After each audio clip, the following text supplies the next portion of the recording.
Hey, Shalom, Kahala, Yahweh Shemiah Shai, Bashim Chahodash, the Mother of the Apostles of Great Millstone.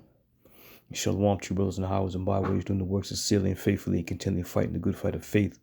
Lord willing, you'll find that number to be delivered. And for some of you sisters out there who truly trust and believe in the name of Yahweh Shemiah Shai, all right, may he find you worthy as well. All right, so as you see here on the screen, it says sacrifice. All right, and what a lot of people don't realize, and I'm speaking to those outside of the hopeful elect, they don't realize that sacrifice is one of the major components of this truth. Okay? And, just ask our Lord Yahweh Shai. He was the ultimate sacrifice. Right? And if you're not willing to leave it all or give it all and let it hang in the balance, if you will, then what good are you in this truth, man? You can't hold back. You can't, be wishy-washy and, try to, maneuver around to the point where you're willing to give up something, but you're not willing to give it all. When it comes to this thing of ours, you have to be ready to give it all for the Lord, man. Every ounce of it got to be ready to be sacrificed. All right. This is Romans 12:1. It says, I beseech you, therefore, brethren, by the mercies of Yahweh Shemiah Shai, that ye present your bodies a living sacrifice, holy, acceptable unto the Most High, which is your reasonable service. All right? Which is your reasonable service. Being ready to give it all to the Lord, man, without any reserve, is the spirit you need to be in. Especially as we're coming down the home stretch over here.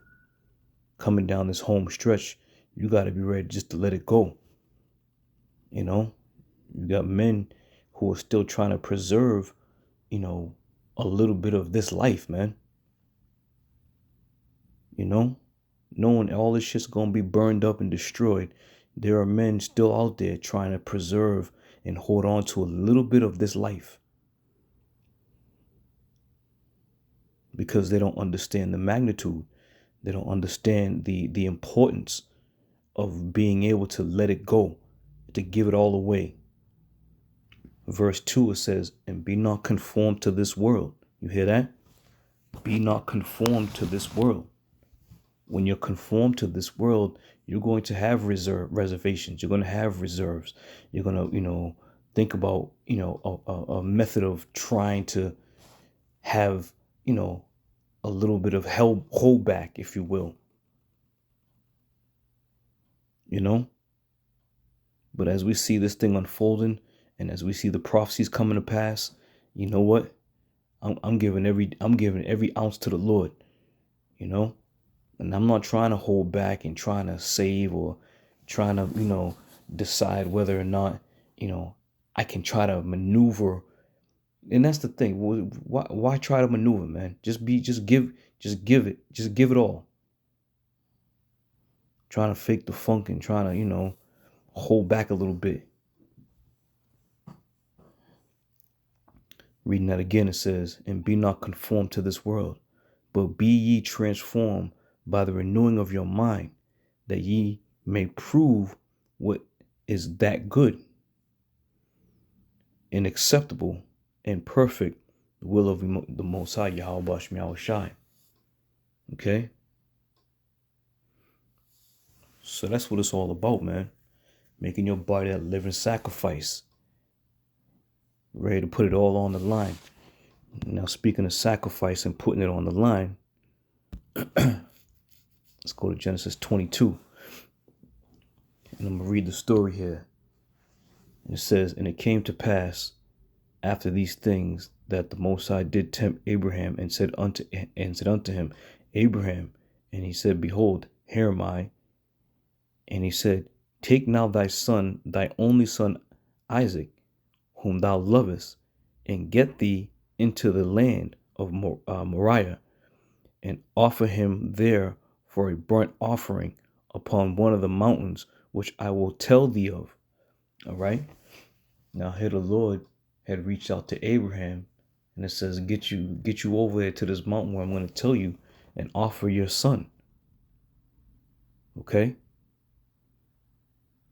That's what you call putting it on the line for the Lord. And this is the spirit you got to be in, man. Whatever the spirit moves, and however the spirit moves within a man, you can't fight that. You can't try to, negotiate that. The Lord ain't about negotiating, man. This is his will. It's his way or the highway. Okay? So the point being made that the Lord told Abraham to go make that sacrifice. Take your only begotten son and sacrifice him. And what did Abraham do? He didn't haste. He didn't waste no time. He wasn't trying to haggle or try to make a deal with the Lord or try to, crying to the Lord. He didn't do any of that. Okay? Once again, and that's the spirit you got to be coming in, man. Don't you think the Lord will reward you when the time is right? If you stay faithful and true to his word and to his will? The Lord will reward you, man. He's going to reward you. But you have to be obedient. And a part of that obedience is being able to what? Sacrifice at all cost any and everything you possibly can consider what's yours. You got to be able to let it go. Put yourself in that state where, you know what? I belong to the Lord. Everything that I have is the Lord's. Everything that I've ever laid my eyes on is the Lord's. So who am I to try to negotiate with the Lord when it all belongs to him anyway?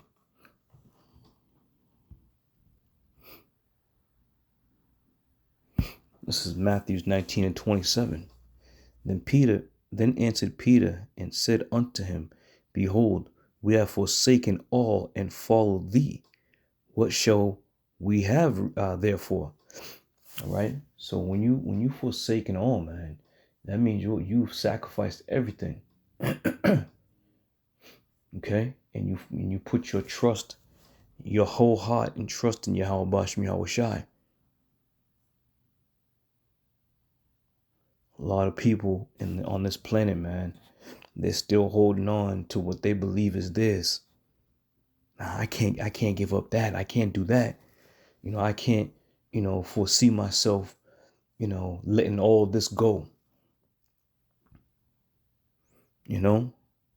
Then people try to rationalize, well, the Lord really didn't want me to, let it all go, but I'm going to try to, nah, it don't work like that. And the more you're willing to let it all go, the freer you feel in your spirit, man. Okay? When you're trying to hold on to the wicked devices of this world, there's a conflict between the spirit, the flesh and the spirit, when you're trying to hold on to certain shit. But when you let that shit go, when you let all that worldly shit go and all that, carnal shit go, and you just let the spirit take over, you can sleep at night. You can put your head on the pillow and rest at night. Right? But forsaking everything that you have, only it takes a certain type of a spirit in a man to do it, man. It takes a certain type of man, a certain type of spirit to do it, to let it all go, forsake everything. And those who have done it and continually do it are those who truly believe and trust in Yahweh Bashem Yahweh Shai and fear Yahweh Bashem Yahweh Shai. These are the men who have done these things, who in times past, through the spirit, have always been faithful to the Yahweh Shai. But you can see these spirits on some of these guys out here, man. You can clearly see it. They're not willing to give up shit. They're not willing to sacrifice shit. They're not willing to put it on the line. You know? I don't give a shit, man. I mean, the Lord won't take any and everything that I have. He can have it. He can take it. I'm not gonna sit there and cry 1 ounce about it, man. Because he's given us something more worthy than anybody can ever imagine, man. He's given us his word. He's given us the ability to speak his words and to fulfill his will. What else can a man ask for? What else can a man ask for that if the Lord has opened your eyes and opened your spirit to receive these marvelous things that we now know, and you're going to fight or buck up against or try to hold on to something in this world? Shit. Don't even think about it, man. Don't even think about it. Let me go to Judges 11 and 30. So get right to the point. Because once again, it's all about that sacrifice. You know? Now we read about Abraham, how he was willing to sacrifice his only begotten son Isaac, right? He was willing to take his son and pierce him through without wavering, without question.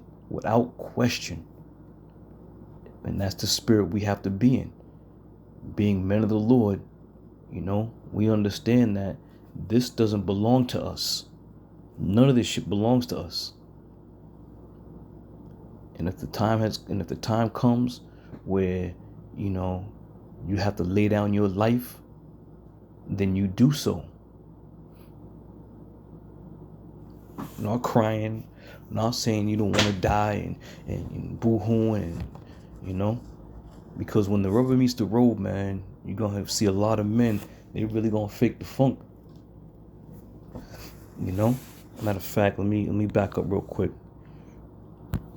This is John 15 and 13. It says, greater love have no man than this, that a man lay down his life for his friends. Okay? That's the ultimate sacrifice. Laying down your life for your friends. Not talking about, well, I don't know about that. You know, brother, I love you, but I don't know if I can lay my life down for you. Okay? Once again, that's another ultimate sacrifice. As the Lord has done it unto us, you know, we have to be ready to do it unto the brethren. Without wavering. Without second guessing. And if the Lord will, we'll be raised up at the first to receive that.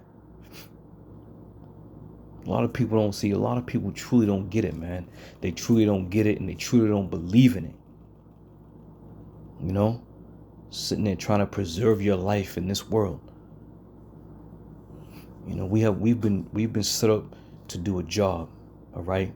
The Lord has selected the hopeful elect to do a job. And at times, this job is really fucking bitter, you know? And now you can understand how the Apostle Paul had made mention that he would rather have passed on over to the spirit world to be with Yahweh Shai. You know? Because this is how bitter this life is, man.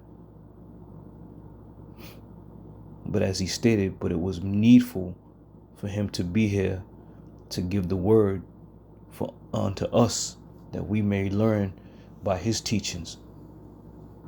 You know? But was he willing to lay his life down? Absolutely. Did Yahweh Shai lay his life down? Absolutely. So you can't be afraid to sacrifice, man. You can't be afraid to make your body that living sacrifice. You know? And not just your body itself, but just your whole spirit, man.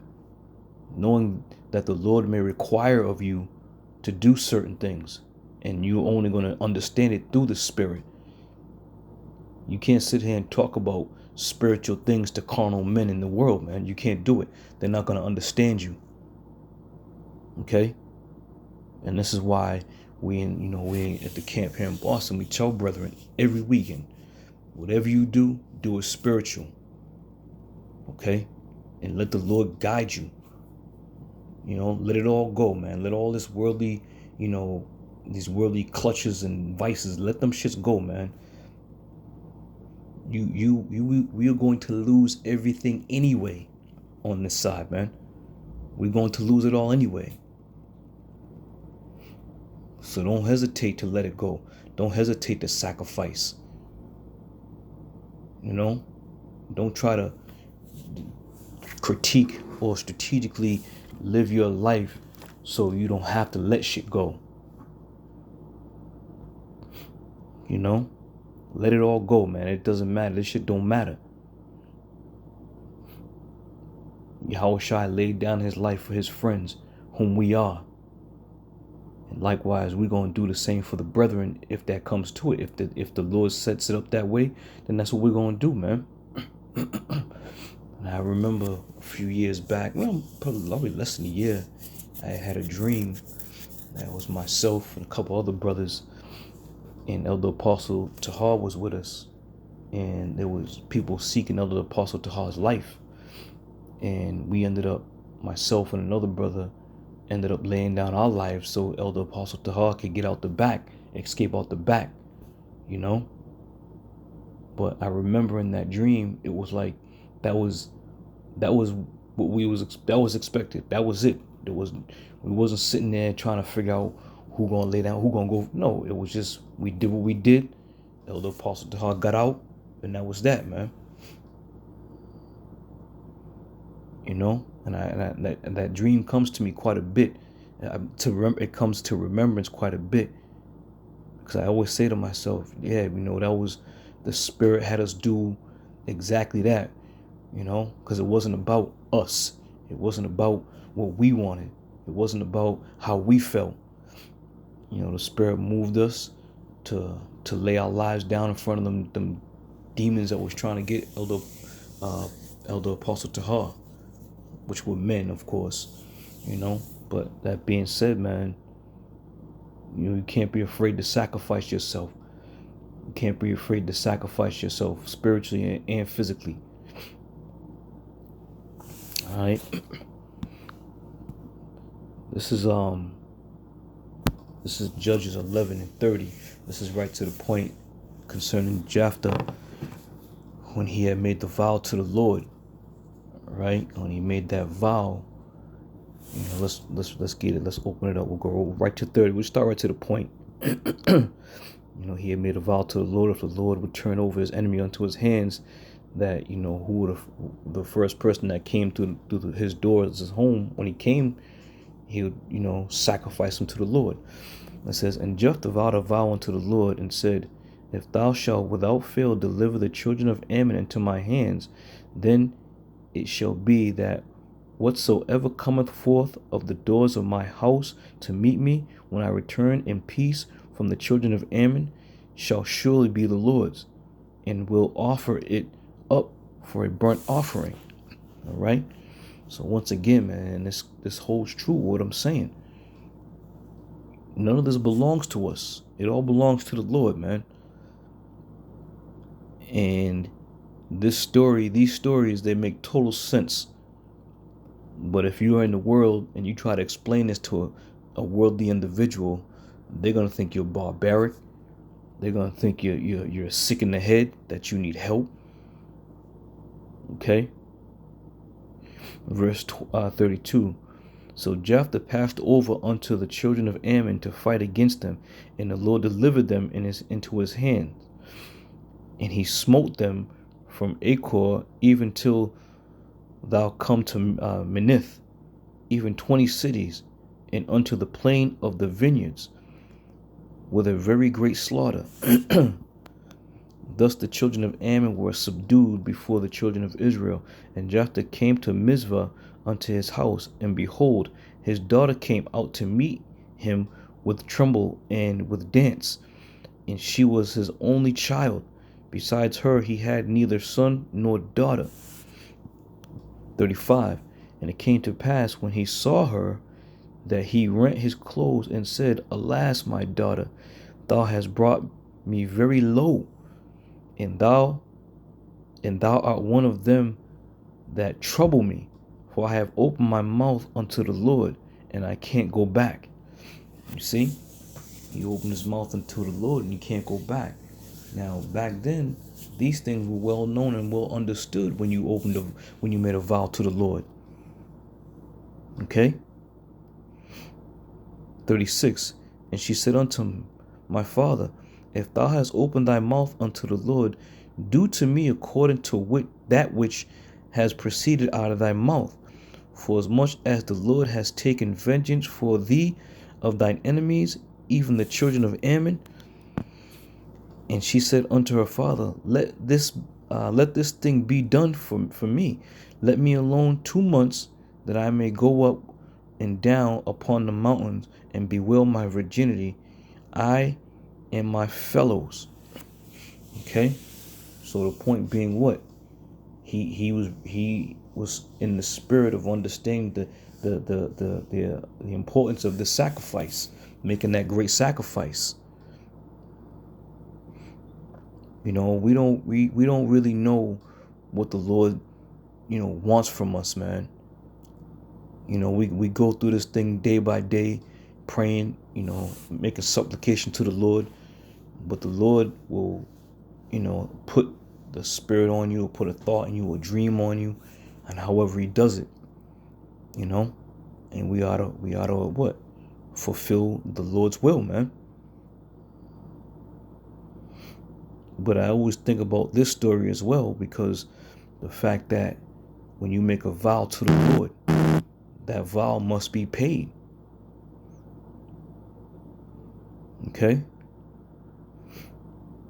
To know that it was his only daughter that came to meet him, and he knew that whoever came to that door to greet him was going to be the Lord's. And as we know and understand, these children that we have, they're the Lord's. All right? And as it is written, we don't really get the chance to enjoy our children over it anyway.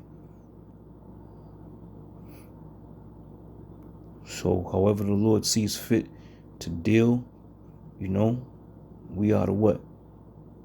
Be in the Lord's good graces, Lord willing, and be humble. And however the Lord wants it done, may the Lord's will be done. All right. Let me just jump right to 39. And it came to pass at the end of the 2 months that she returned unto her father, who did with her according to the vow which he had vowed. And she knew no man, and it was a custom in Israel. Okay. So therefore the custom was that they went up yearly, right, to lament the daughter. But all that being said, you can't be afraid to sacrifice, man. You can't be afraid to let it go. You can't be afraid to turn it all over, man, to the Lord. And may the Lord have mercy upon us, every step of the way as we start to come to the end of this thing. But don't try to outslick or try to negotiate with the Lord. If the sacrifice, if your body needs to be made a sacrifice, then so be it. If the Lord's going to take your children, your children may be taken in the midst of the time of Jacob's trouble, then so be it.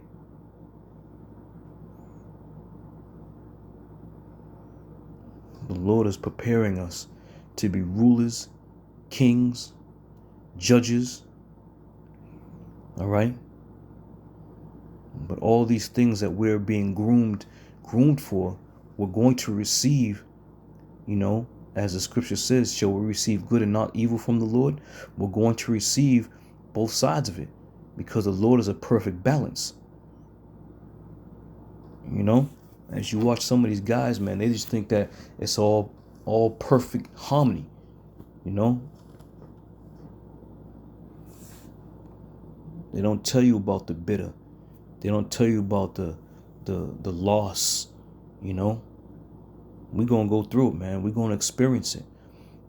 We're gonna experience men who've been in the truth, who've been in the trenches with you, becoming martyrs. All right, there may be brethren that might lose their lives right in front of us, man. And we, through the Spirit, are going to understand this is the Lord's will. The Lord's will be done. Right? So don't think for 1 minute, just because we call ourselves the hopeful elect, that, you know, we're exempt from you know, any type of judgment as far as, you know, the tribulation. I'll say, don't think we're exempt from the tribulation that we're going to go through, man. You know, we're going to go through it, man. We're going to feel it. And with that, we can just hope and pray that Yahweh Shai has mercy upon us as these evil times, you know, start to unfold themselves. All right, so Lord willing, brothers, I hope you edified on this one. I'm going to get back to you on another show shortly. And I say shalom.